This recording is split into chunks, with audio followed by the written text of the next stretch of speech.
Welcome to the View in Your Mirror podcast. We are your hosts, Lisa Rubin and Katie Harms.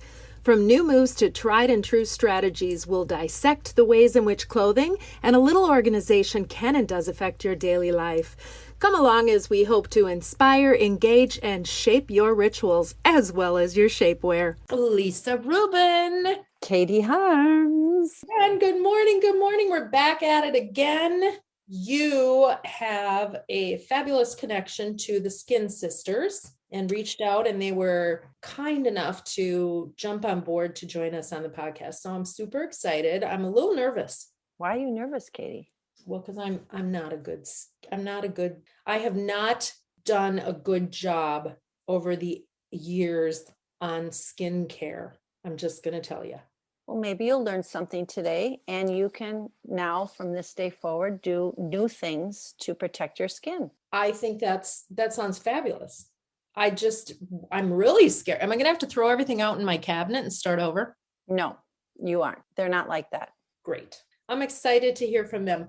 We've had fabulous feedback on our podcast, and I think So Lisa, have you gotten any feedback on the puppy dog reference? I mean, I being the Labrador that I am. And me being the standard poodle? Yes. Yes, actually I have. A very good friend of mine said, Lisa, I don't think you're a standard poodle. I think you're a pit bull. I said, excuse me? And she said, Lisa, you don't really understand the personality of a pit bull. Pit bulls can get aggressive if that's how they're trained. But if they're not trained to be aggressive, they're very loving and they have a big heart and they want to just make people feel good. I said, okay, well, I'm okay with all of those, but I am not a pit bull. Well, but are you a pit bull in all those other things? Maybe you actually are a pit bull. And maybe that's a wonderful thing about mixed breeds. Have they ever bred a standard poodle with a pit bull? I don't know. Maybe I am a mixed breed. I don't know. I'll have to think about that. I definitely know I'm a mixed breed. Yes, you definitely are a mixed breed. You're definitely a Labrador. You know, I think maybe I'm a Labradoodle. Labradoodle. Maybe. I don't know. You could be.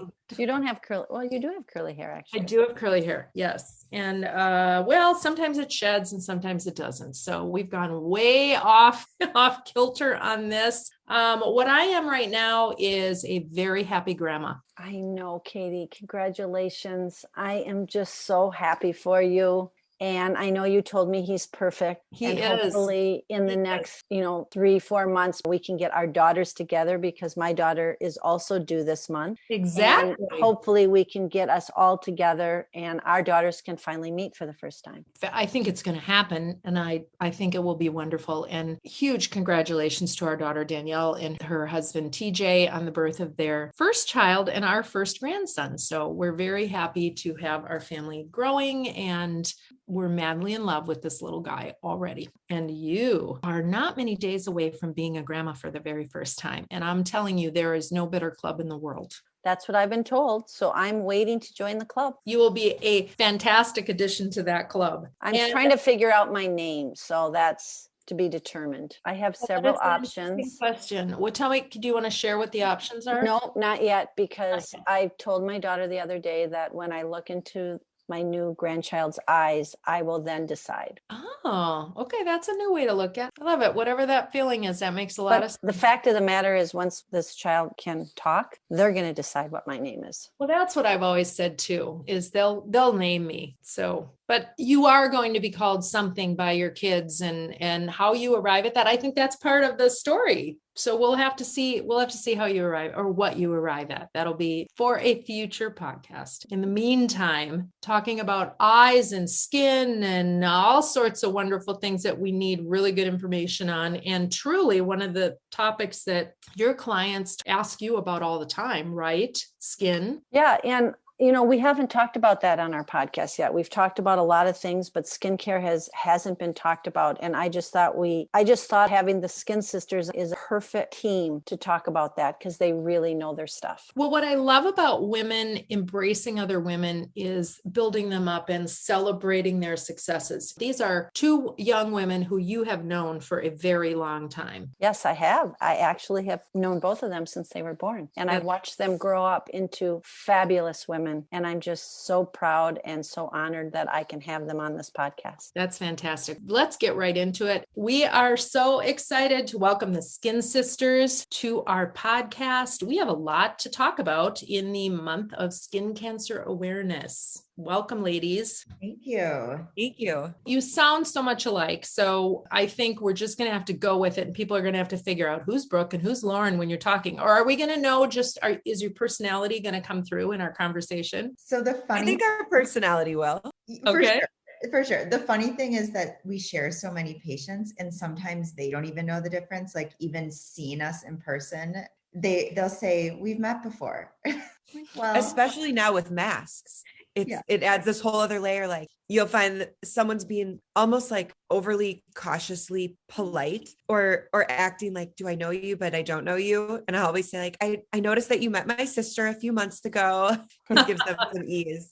You can counter it. Yes, yes, yes. Speaking of masks, that's wreaked havoc on skincare. absolutely. So maskne is like a big thing. Maskne. Maskne. But it almost is like maskne is like all encompassing. It's like people refer to acne from masks, but also kind of like rashes. It's kind of just like that irritant acne type stuff that goes on under the mask. And it's, especially as we're like getting out more, some people who weren't wearing masks all day are now wearing masks because they're going to the grocery store again, or maybe they're going, wherever, socializing. And it's something we hear from our patients, and on Instagram every day, people have questions about. Your Instagram, you are the Skin Sisters. The Skin Sisters on Instagram is fabulous. And what I love is you just give really practical advice. I think for me, being a woman of a certain age, I probably wasn't great about my skincare ever.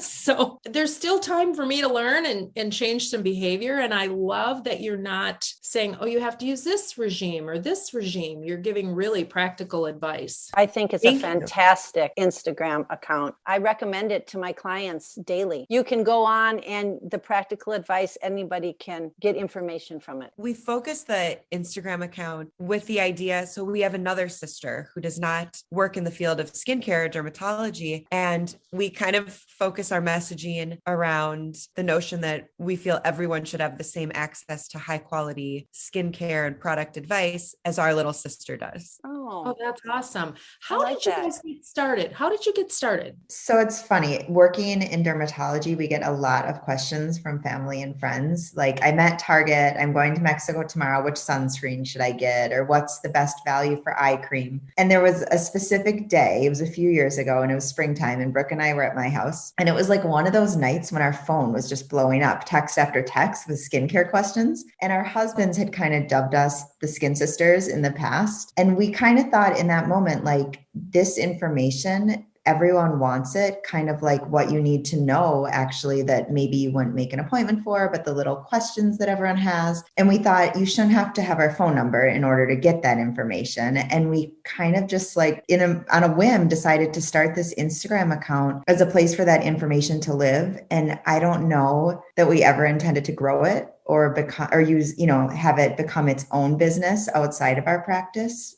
But it just kind of grew organically because I think the mission of making skincare easy to understand really resonated with a lot of people. It absolutely does. So let's talk about it holistically for a second, because am I right? Your skin is the largest organ on your body. That's correct. Osmosis of medical training from my husband, the doc, has crept in a little bit, but being that it's the largest organ on your body, and being that I'm a person of a certain age, and Lisa's following fast behind me. Thank you. What is the best thing that we can do for our skin? Wear sunscreen, without question. There's a reason that you hear and see every skincare doctor, PA, nurse, esthetician, everyone tell you the best thing you can do for your skin is to wear sunscreen is because it's true. The cumulative effect of sun over time damages the DNA of the cells of your skin. We can talk about aging. We can talk about skin cancers. The very number one thing that you can do to protect and take care of your largest organ is to wear sunscreen every single day. At any age,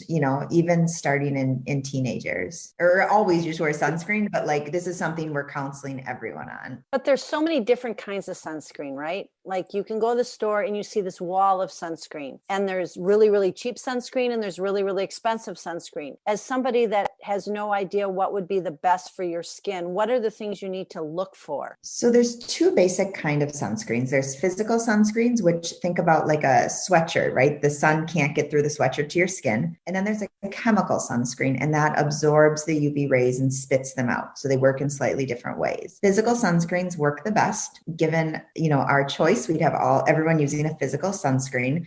They last longer, they work better, they're better for if you're prone to pigmentation, but some people just don't like them. So really our message is find a sunscreen that you like and wear it. So whatever sunscreen you like, the texture of, the scent of, it fits your budget. We certainly have our favorites, but if there's one that you love, that's the right sunscreen. And interestingly, all sunscreens, whether you're talking about a luxury $100 product or the, generic drugstore brand, they all have to hit those same FDA or, the standards to get approved for their sun protection level in the United States here. So if it says SPF 30, you know that they had to go through some rules, regulations, policies to be able to put that on their bottle. Exactly. Oh, I didn't know that. Okay. So then the rest of it is the filler, and what you're gravitating to is the smell or the texture or all of that that's in the filler. Exactly. And we do recommend, Lisa, I'm glad you brought up that point about the actual number of sunscreen. We do recommend, if you know you like a specific brand and that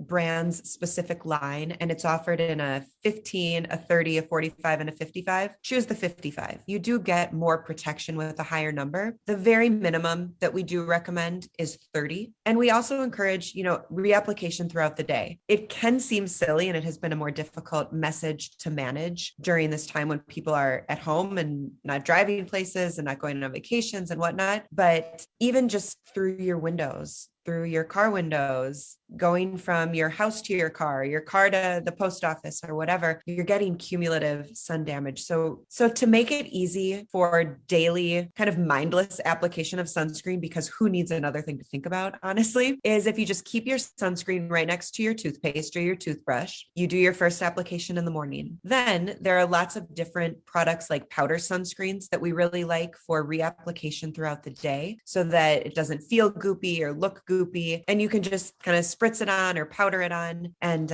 it just makes it a really easy way to keep your skin protected all day long. Okay, now that's two things I've never known a thing about: a spritz and a powder sunscreen. I know there's a lot of brands out there, but can you give us one or two that we should be looking at, or do you not want to do that? I'm happy to share my recommendations. I'm sure, Lauren, you are too. I really like the Color Science. It's called their Sunforgettable Powder Sunblock.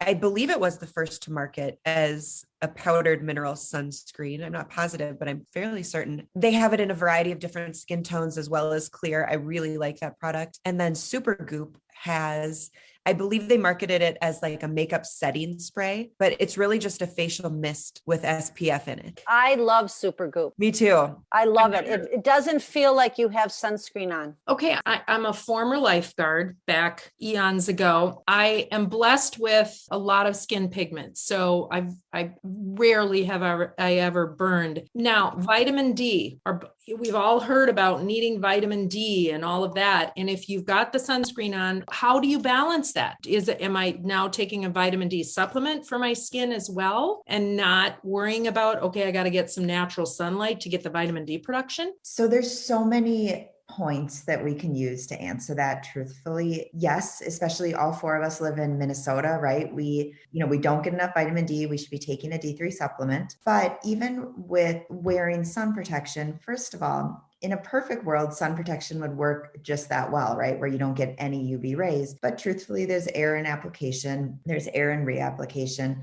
And you do end up getting that vitamin D from the sun, most of us, during the summer months when we're spending time outside. Also, you hardly need any sun exposure to get that vitamin D. So if you're taking a supplement, if you're spending time outdoors while protecting your skin, it's really not something that is on our radar as a concern. Sunscreen certainly should not impede your absorption of vitamin D. Okay, good to know. I feel much better about that, and getting on my kids when they're not putting actually, they're really good about it. It's the spouses that we need to worry about. Men tend to think, oh, I don't really need that. So it's funny because we were talking about our favorite like powder formulations, and I have a formulation that I call my men and sunscreen hater formulation.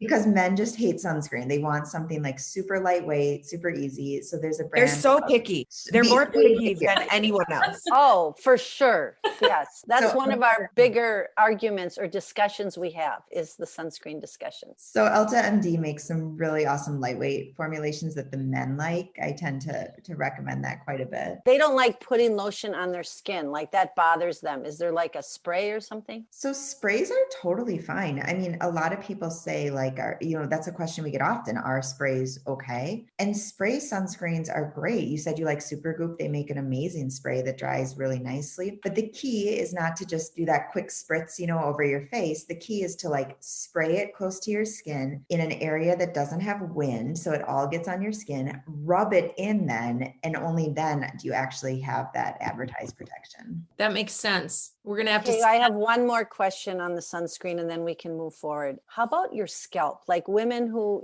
get their hair blown out and they don't want to ruin their hair and all the product in their hair, but yet you still have your scalp that you need to protect. Do you have a product or do you have something that you'd recommend? Because I think that's really important. I use the same powder sunscreen that I use for my facial reapplication on my part and on my hairline, because it does, to be honest, it kind of feels icky to squeeze like a lotion or a gel or something. Yeah. And while those products will protect well, and if you're at the beach, it's no harm, no foul. But on a regular day, I just use the powder sunscreens. It's so quick and easy, especially the ones that are translucent. You just tap them on and then massage them right in. It's almost like a dry shampoo too. I was just going to say, maybe it's like a dry shampoo. Okay. Hats are in this year. Like you're going to be seeing bucket hat. I mean, Lisa, I don't need to tell you, right? Right. The hats are in. Hats are in. So don't be shy about actually protecting your scalp that way. Well, and then if you wear your hat and it puts your hair down a little bit, then you got a dry shampoo or you got your powder that you put on afterwards. So,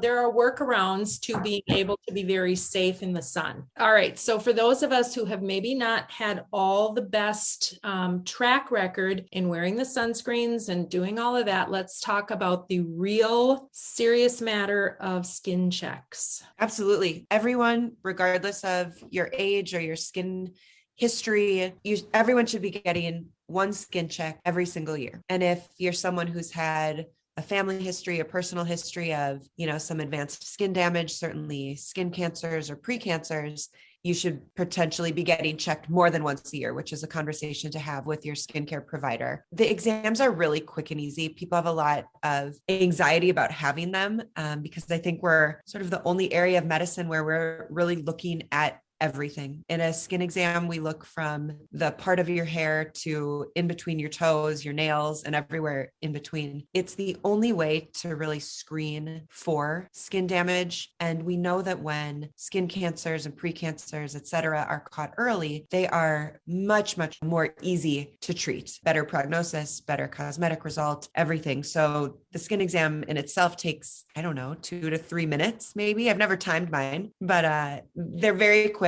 And it's just a visual exam. If something needs to be treated, then it's treated in the appropriate manner, but it's usually pretty quick and easy. And let's face it, even with the best full length mirror, we can't see all these spots on ourselves. Well, yeah. And not only that, the average person is probably not trained to identify something that could be concerning. So, maybe you've noticed, the proverbial you have noticed a red spot on your arm. And it's not changing and it's always been there. And, you're just kind of keeping an eye on it. But you go to the dermatologist or your dermatology PA or whoever provides your care, and they're trained to know, okay, this is a type of basal cell carcinoma that shows up and it doesn't really change and it just kind of sits there. So we do recommend, or what I recommend is like the first of the month, when you hop out of the shower, take a scan of your skin so that you know what is there. That's a really important part of skin health, so that you can know what's changing, what's, looking different. But it is important to get your skin in front of the eyes of a trained individual so that we can see with the trained eye what might be concerning. Let me ask you this. How hard is it to get into a good dermatologist? You two are both physician's assistants, specifically trained in this area. Are you taking new clients? What's the best way to get into a new person if you don't have someone? So the best way, if you don't have a dermatology provider, we recommend checking with your primary care doctor. They'll know your skin, they'll know your risk level, they'll be able to get you to the right dermatology provider. I'm currently not taking patients for full body checks, and Brooke is in one of her locations. All right, good to know. We're going to take a little break. We love Rustica Bakery. Who doesn't love Rustica Bakery? And they are our fabulous sponsor. So we're going to go take a little break and listen to all wonderful things about Rustica. Be back. We have a lot more to talk about. I want to talk about collagen and how that plays in. Sounds good. Back in a moment. On the View in Your Mirror podcast, we love sharing our personal favorites. Rustica Bakery is high on that list, and we know you're going to agree. Rustica has 2 locations. They're original at 3224 West Lake Street in Minneapolis, across from Calhoun Commons and Whole Food Market, and Southdale Center next to Lifetime, where you'll enter without even going into the mall. Both have ample parking, either online or in-store. Bread, breakfast, dessert, treats, a menu sure to allow you to find a personal favorite in no time. Online ordering is a breeze, and curbside pickup is an option. Available in-store only are savory menu items. Think grab and go for lunch or enjoy them there. Brunch items are offered Friday through Sunday. My personal favorite is the Take and Bake cookies, available online or in-store. Truly a capstone for any get-together, and in just 15 minutes from package to plate, a memory to make. We highly suggest you always have these in your freezer. RusticaBakery.com. Find the food and drink you adore, or try something new. Rustica Bakery puts the love shown by their customers back into every item baked. At Rustica, you're among favorites. And we are back with the Skin Sisters, Lauren and Brooke. So you went to PA school. You're both PAs.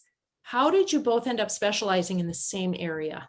So this is Lauren. I went to PA school a long time ago, and I think you'll find Brooke's story really interesting. So I'll let her share it, because mine was like the typical older sister story. Like, I went to undergrad, I had shadowed a dermatologist. I went to PA school from day one. I was like, sign me up for the dermatology rotation. That's all I'm interested in. And then I ended up doing a dermatology rotation and then working in that office for 5 years. Like, I just knew from the start, that's what I wanted. And then I'll let Brooke take over. We're a study in birth order. So this is Brooke, and Lauren is our firstborn in our family, and I am secondborn. We're just a year apart. We went to the same college. I worked in PR on both coasts for several years, and then went to PA school, but only after having explored a career and getting a master's in public health and working in India. And, obviously Lauren influenced my decision to pursue dermatology. I was moving to a city after graduating from PA school that I knew I would be in for just a year. And she said, well, just try it out. I wanted to be in the ER, like overnight, every night, doing all this awesome stuff. And she's like, just try dermatology. If you like it, you'll love it. If you don't like it, when you move in a year, you'll get your job in ER. And I was hired by a Mohs surgeon who focused almost exclusively on skin cancers, and loved it. And here we are. We've been job sharing kind of ever since. We're working together. Oh, that's fantastic. Well, and both of you are busy moms. You have lives outside of what you're doing. So I have to believe dermatology has been a good choice to be able to juggle all of those things. Right. It's nice. It's, as a PA in general, especially in the field of dermatology, we are so busy at work. We absolutely love what we do. But then when we're done with the day, we can move on to being a mom. Except then we started a social media company that totally took off. And now, and then that does not apply anymore. Now it's all the time. Well, what's that they say about if you want to get something done, ask a busy person. So then what gets pushed to the side most of the time? Hobbies, I think. For me, this is Brooke. I mean, I think back, and just in the past year, I've become a mom of two. Lauren's been a mom of two for 6 years. Like, I would make these elaborate dinners every night. And now I think, what on earth, like what sort of reality was I living in where I could do that every night? Because I just can't anymore. So I think my hobby of cooking has had to take a little bit of a backseat. Well, I'd say you were living in your reality at the time, which is bravo, and it'll come back, right? I mean, I think that's been the beauty in even for us doing this podcast. Lisa, can you imagine having done this podcast if they were doing podcasts 20 years ago, and maybe they were, I don't know, but doing something like this, just to have, it comes at the time that it's supposed to happen. Right. Timing is everything. Yeah, it really is. That's true. So getting back to talking about our skin, one of the things that I've noticed, and again, I'm such an experiential person and I'm a visual person and all of that, but there's a lot of talk about collagen right now. And every morning I put collagen powder in my coffee. Is it doing me any good? So that's an interesting question, because if we were sitting here 4 or 5 years ago, I would have said no. Like, there's no evidence that it helps. You're throwing away your money. Use it if you want. It's not harmful, but it's not helping. Over the last few years, there have been a few studies that have come out saying, like, maybe it does help, and it's not necessarily like cut and dry. This makes a huge difference for this, or this, but we're finding that it may have a positive effect on your skin, hair, and nails.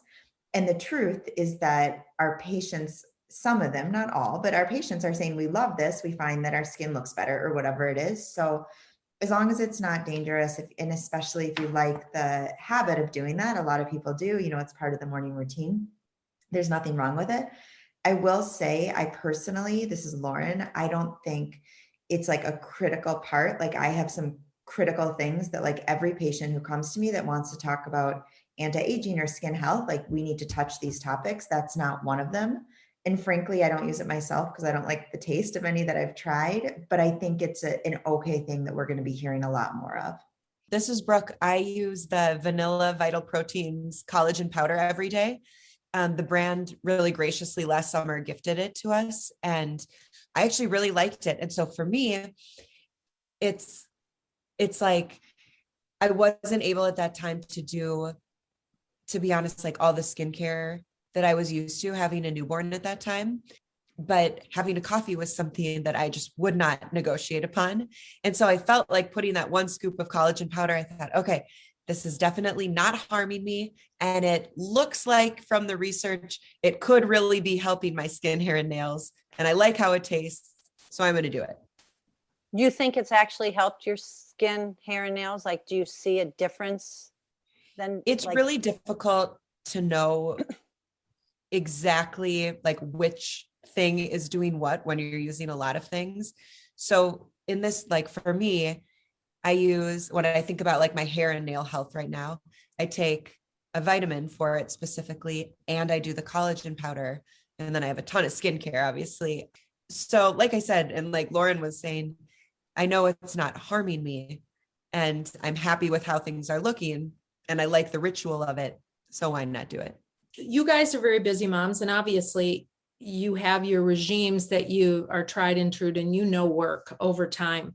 Talk for a minute to the person who has time for about 2 steps. What are those most important? And Lauren, you talked about it too, when people come in and talk about the critical things.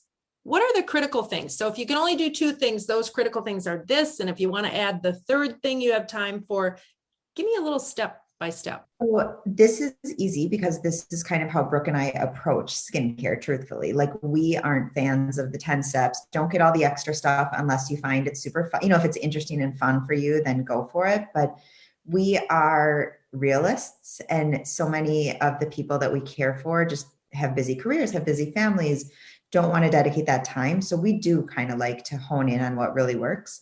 I'm going to take a little liberty and I'm going to say that we do 2 things in the morning and 2 things in the evening.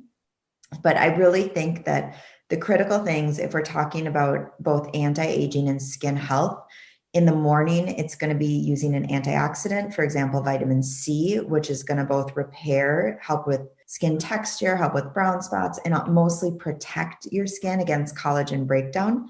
And then sunscreen. So antioxidants and sunscreen in the morning. The third thing is going to be part of the evening routine, and that would be using a retinol in the evening.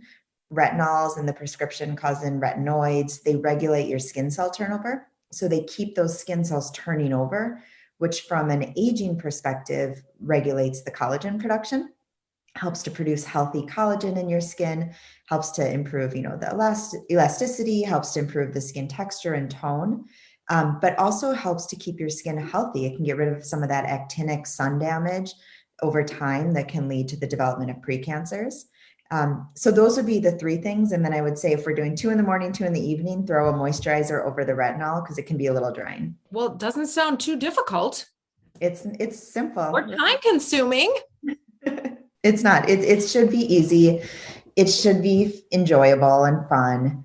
And it really shouldn't be a big expense. We are huge proponents of spending in a couple key areas, and then really everything else should certainly, fit any budget. So adding on to that, my clients even ask me, and I have no idea, but everyone's like, Lisa, I need an eye cream. I don't like the puffiness around my eyes. Like, should I put ice cubes on it? I'm like, I don't know. But is there something you can suggest for eye creams? Because there's so many out there, and I think half of them don't work because I've tried a lot of them. Or some suggestions you can make for eye cream? There are, like you said, a whole host of eye creams out there.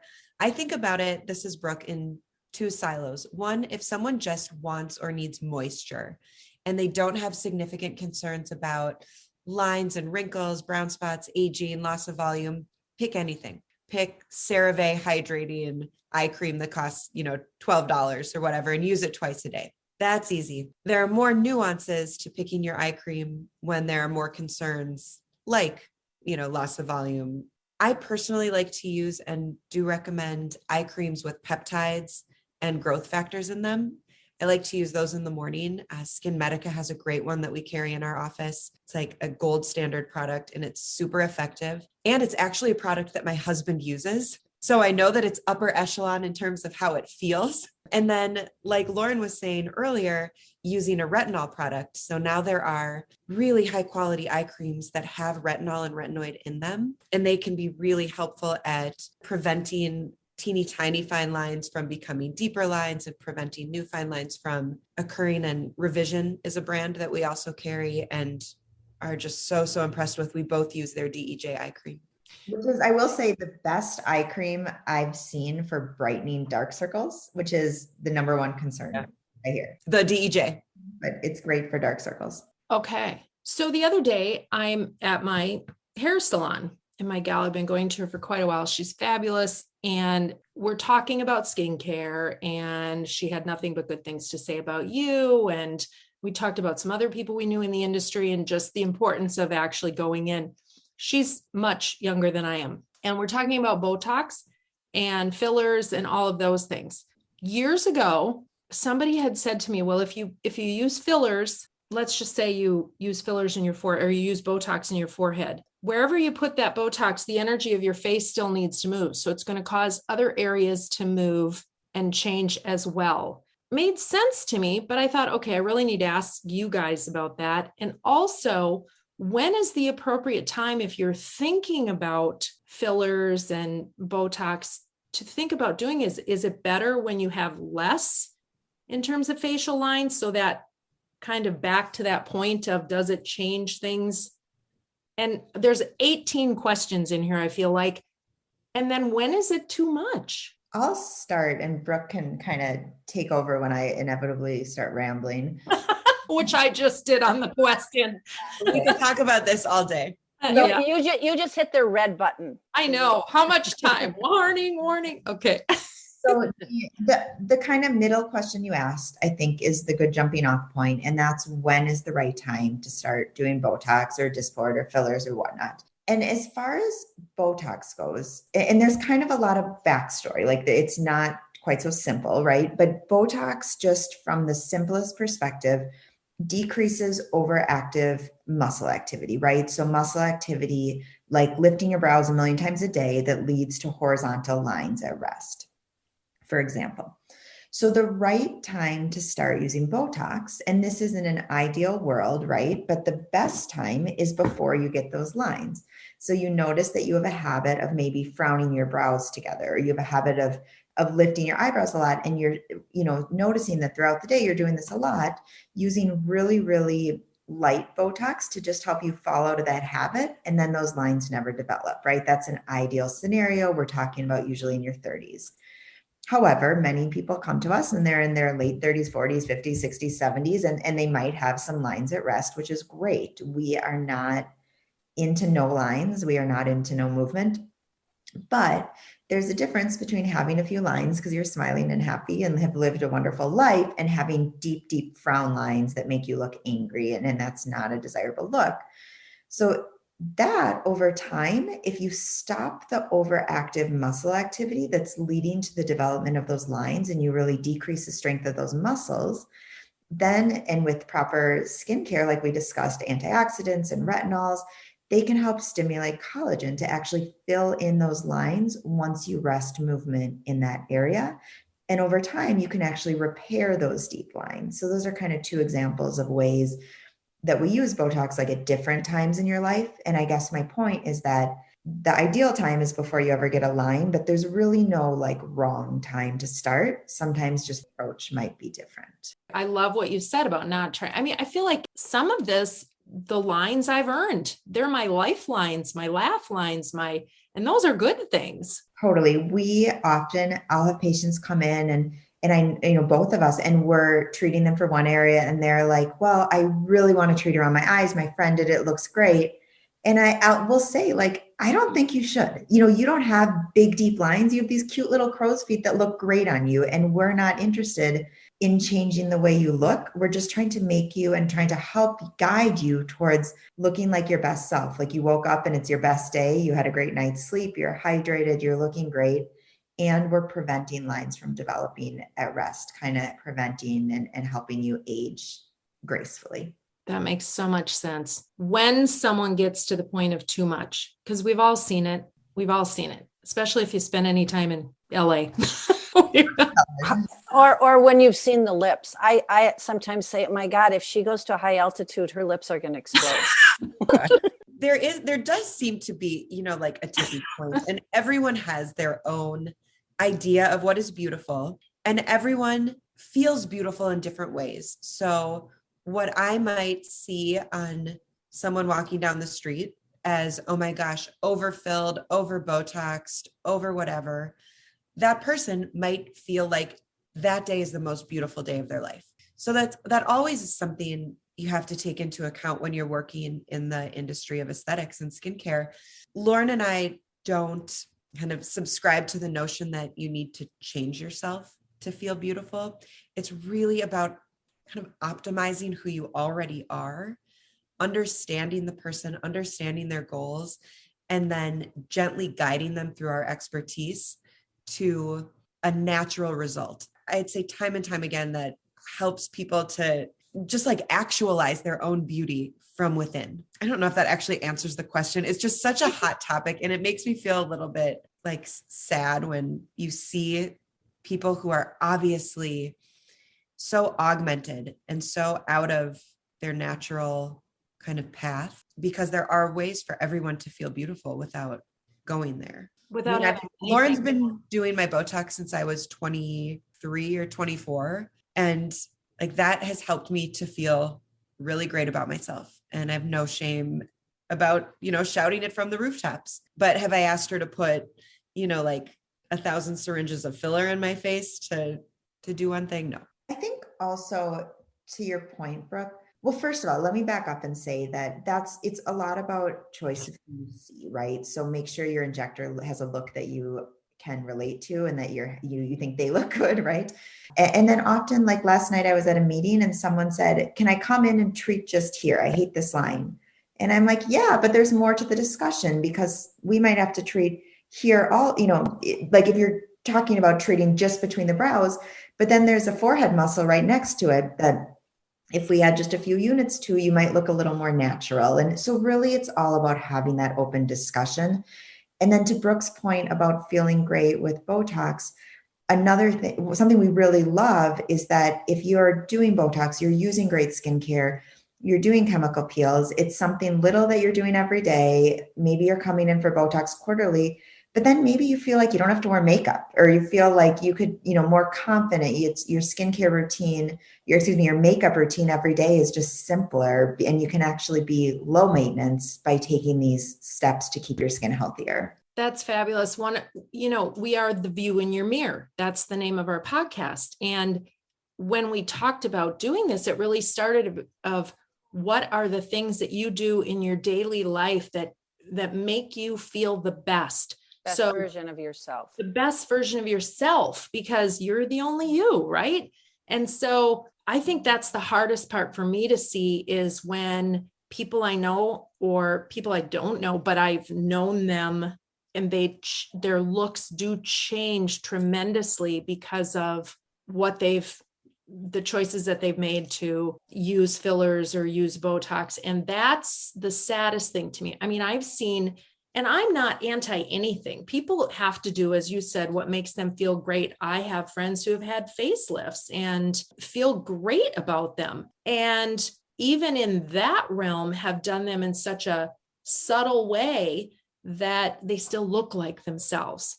We're not going to, our bodies are magnificent and they change so much. And over a lifetime, you're going to gain weight and you're going to lose weight, and how you keep it all in perspective. And we are our own worst critic, right? Back to my beautiful stylist who is talking about a small little something and we had then had this conversation about when I see people, I see the total of the people. When we see ourselves, for me, it's these lines across the top of my lips. And I have funny stories about fillers, let me tell you. And I'm very honest about overdoing them once upon a time in my life. And my kids still, I mean, it's family fodder, right? Years ago, I was in my early 40s. And we had moved to a small town, and it was when clinics were just starting. And couple of family practice docs had opened a clinic and said, come in. So I thought I'd try it. Well, and my message was, I want it to look so natural that nobody will even know. I'll just know when I look at myself. And the woman who was doing the injecting was white, plump lipped. And I couldn't say to her, I don't want to look like you because, we're in Minnesota and that just wouldn't be right. Right. And so I kept stressing, just like whatever you think, cut it in half. Right. So I came out of there. My mom was coming to visit. We're sitting at dinner before she got there. And my middle daughter, who's the most aware at that time, said, Mom, what did you do to your lips? My youngest daughter, who's eating dinner, says, what? I don't notice anything different. And my middle daughter says, are you nuts? Like her lips look like there's little balloons in there. And I said, well, you know what? It'll calm down. We're just not going to say a word to grandma about this. My mom walks in the door, hugs everybody, says hello to everybody, turns and looks at me and says, what did you do to your face? So clearly, I wore a hat for many days after that. And it eventually, we're talking months, because this was with me a long time. And thank God my friends were kind enough to not say, holy crap, what'd you do to your face? That's only a mom can do that. But it bothered me. And then it was something that I had to live with for many months until it settled down. And I did have it done one more time, and beautifully. And I felt great about it. And so I think that's the key to the right person, right? Having the right person do the injecting. Exactly. And that's actually a way that Instagram overall has kind of disrupted the beauty and aesthetics industry. You can go on, we don't personally share before and afters. That's not like what we're about, but a lot of people are choosing their injectors based on what they see on Instagram or social media and see like, okay, is their aesthetic something that matches with my personal beauty goals? It's been very interesting. And people will come in and they'll say, I've always been so nervous to try X, Y, or Z, but you and Brooke look so natural and youthful. And I knew I'd be in the right hands. Well, you're amazingly beautiful women anyway. So, and again, you're just seeing this bright light that comes out of you. Since we've been doing a lot of our podcasts through Zoom, we get the benefit of being actually able to see you when we're recording this, and then we take our audio and produce down from there. So this truly has been a gift. Lisa had a very great question. I think it's probably the last question we have time for. No, we have two questions. Two, you're right. We have two. Okay, so hit it, Lisa. Is there a proper way to pop a zit? No, don't do it. The truth is that we'll give you some of our favorite tips for handling a zit. How's that? But yeah, that would be good because people are pickers. There's lots of pickers. Without a doubt. And I'm a former picker. I get it. But the truth is that picking your zit, if you do nothing, that zit might go away, say 4 days. If you pop it or pick it, you're causing a lot more inflammation on the skin, which takes a lot more time to go away. You're looking at a week or two now, right? You didn't actually solve the problem. You just changed the problem. And potentially increasing your risk of scarring because there's more inflammation on your skin. So Brooke and I have two really good tips. One of my favorites is to actually put a little ice cube on it. And the same thing with rashes that you can't stop itching. It kind of like gives you another sensation, causes some vasoconstriction. And then we have a little cocktail that you can get from the drugstore. Mix together a little over-the-counter benzoyl peroxide and over-the-counter hydrocortisone. This is not for everyday long-term use, but you can do it twice a day for 2 or 3 days to kill the bacteria and decrease inflammation on that zit. We also, if you're local or wherever you live, you can see your derm provider for what's called a cortisone injection, where we take teeny little needle and inject an anti-inflammatory medicine directly into the zit, which usually shrinks it within 24 hours. So anyone that's going to have a wedding or a big day and all of a sudden they get this huge zit in the middle of their chin, or they're going to speak on a webinar, both of those things they could do to not pick the zit, and then it would go away. Absolutely. And we all know what happens if you pick it sometimes. It just makes it so much worse. And then but people are like so freaked out about it. And then they put on like heavy makeup and then you can see that worse. So I really thank you for that suggestion. Of course. That's fabulous. All right. Now what's your last? Well, now we're going to completely switch gears. What is your lucky piece in your wardrobe? Do you have a certain piece in your wardrobe that you're like, I'm going to put that on today because that makes me feel so great and so confident? Oh my gosh. I have a jumpsuit that I recently wore to work, and it was the first time I had been able to wear it since having my baby and being pregnant. And it's this matching set from the Kooples Sport. And it has just this kind of like funky, wild pattern. And I feel so great wearing it. And that's the first thing that comes to mind. Or a pair of really great shoes. Like, I don't know. I feel really great in lots of things. But I think the jumpsuit or like Marion Park's shoes, they're so comfortable and they're so stylish. Those always make me feel really great. Lauren, what is yours? I mean, I don't know that I have like a lucky piece, but I think it's really like what you said about like the things I feel really good in. Like yesterday we did a TV segment and Brooke showed up wearing a pattern and I was like, I'm wearing a pattern too. Sorry. Like spring is here. I'm wearing florals. I feel really great when I'm wearing spring colors, or lately, like wearing like the high waist paper bag kind of trend. I feel, like I look super fit and I'm very comfortable. So I would say just things that build up my confidence. And then like Brooke mentioned, shoes, even if we're doing a TV segment where my shoes definitely aren't showing. Like right now I'm wearing one of my favorite pairs of Veronica Beard slides that I just love. And, so shoes don't always show, but they kind of make you feel complete and professional. And like, I have my act together. Here we go.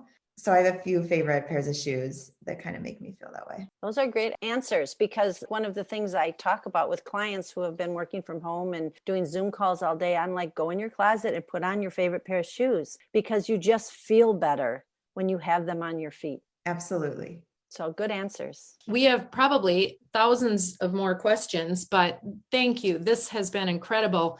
I want to shift now because, we have a focus on a nonprofit on each of our podcasts. And we ask our guests now, since we're having guests, any near and dear to their heart. And Brooke, finding out that you are on the board of a nonprofit, well, why wouldn't we talk about that nonprofit, and a very important one, and doing great work at that? So tell us about Hennepin Healthcare. Yeah, so I'm on the board of the Hennepin Healthcare Foundation, which is the nonprofit arm of Hennepin Healthcare, as many people in the Twin Cities might know more historically as HCMC, which is still the hospital, but the whole system now is called Hennepin Healthcare. And the Hennepin Healthcare Foundation is this nonprofit arm of it. And we have so many initiatives that we're working on, but one that I've really become super passionate about is the Red Leaf Center for Family Healing. It's this brand new center smack dab in the middle of downtown Minneapolis. It's across the street from the US Bank Viking Stadium. And it is a 360-degree holistic center aimed at providing support for families with children ages 0 to 5. And this is perinatal, prenatal, postnatal support or postpartum support for moms, dads, siblings, partners. And it's not just the kind of traditional medical view. The Red Leaf Center is offering a huge focus on mental health services, nutrition services, East meets West, yoga, meditation, and how all of these parts and pieces of the puzzle fit together to support families during this really challenging time, whether you are, a family with 2 working parents and 2 kids, or if you are a family with no working parents and 5 kids. The Red Leaf Center is aimed to serve everyone in our community. And it's really just a beautiful way to support moms, dads, partners, aunts, uncles, kids, siblings, friends. It's a very special place, and one of, I believe there are only maybe 6 or 7 similar centers like this in the United States. It's anchored by a pediatrician with a focus on nutrition, Dr. Diana Cutts, and then a maternal health psychiatrist, Dr. Helen Kim, who just has been doing sensational work to lift up women and parents in our community. Fantastic. And as a new grandma again, and watching our daughter with her first child, you forget just the stressors that happen, and to have a team of people that are available at any socioeconomic level, but especially those downtown Minneapolis, and you look at surrounding areas of who's really going to benefit from this. It's the people that need it most. Absolutely. It really is remarkable how the team has structured the Red Leaf Center for Family Healing to touch on just kind of every layer of the word care as you need it during these early years of parenting. Well, thank you That's beautiful. That is, and thank you for donating your time to that foundation. They're lucky to have you. And we have been so lucky to have both of you. Brooke, I'm going to have to make an appointment. I'll just say it. I'm going to say it on the air so anybody can hold me to it. Is how, and so then that brings up a good point. How do people get a hold of you? If people want to get in touch with us, the 2 easiest ways to do so are either via email, info@theskinsisters.com, or via Instagram. Our handle is @theskinsisters. Thank you. Any last words of advice? Both look beautiful. You're doing many things right. Thanks so much for being with us. We're so appreciative. Thank you for having us. Thanks, guys. Have a wonderful day. And I just loved having you on. You are fantastic. Oh, thank you, Lisa. Lisa, they are as fantastic as you said they were going to be. I am so happy, and they're just so smart and so informative. And I just love how they think about skincare. And the access, the belief that the access is for everyone, and that's really important. And it doesn't have to be an incredible list of expensive products. It's more about the process of doing something and finding what works for you, which I love. And I go to them personally. Well, I think I'm going to be joining you. So I've got to get on that and go see Brooke. And drink water, Katie. Lots of water. We didn't talk about that, Lisa. You're right. And I do think water is one of the keys to healthy skin. healthy everything. That's true too. I tell you, just on point today. So I promise I'm going to go get my skin checked because it's Skin Cancer Awareness Month and it really is important and I need to practice what I preach. And this was enlightening on so many levels. So I'll do that. So Lisa, being that you are very on point today, tell me this. If somebody wants to get to us fastest to hear our incredible podcasts, this just being one of them, how do they do that? Theviewinyourmirror.com is the easiest way to do it. Or you can go to any podcast platform and type in The View in Your Mirror and you can listen to us. Yes, we should come up. We might be missing from a random few, but I think for the most part. And also, we really, really want to encourage people to subscribe to whatever their podcast platform is, to go on and subscribe, because that definitely helps us. And as we just talked to two incredible pros on the whole Instagram game, we could only be so lucky. We hope people find us on Instagram, The View in Your Mirror. What else are we on? Twitter? Pinterest, Facebook, and of course, LinkedIn. LinkedIn has been very good to us. I think you have a lot of really great contacts and connections on LinkedIn, and that's helped tremendously. And all of those connections help us. Find us, follow us, tweet us, Instagram us. And Lisa, if people want to get a hold of us, how do they do that? You can get a hold of me at lisa@wardrobeconsulting.net. And for you, Katie, it's katie@katieharms.com. The view in your mirror, whoever you are, is the most important view as you set your intent for the day. So whatever you see is going to affect you, positive or negative. It's about what you bring out to the world. And you are the only unique you. So put that smile on your face, put that intent in your heart that it's going to be the best day. And we know the view in your mirror will be exceptional. Thank you so much for joining us. Till next time.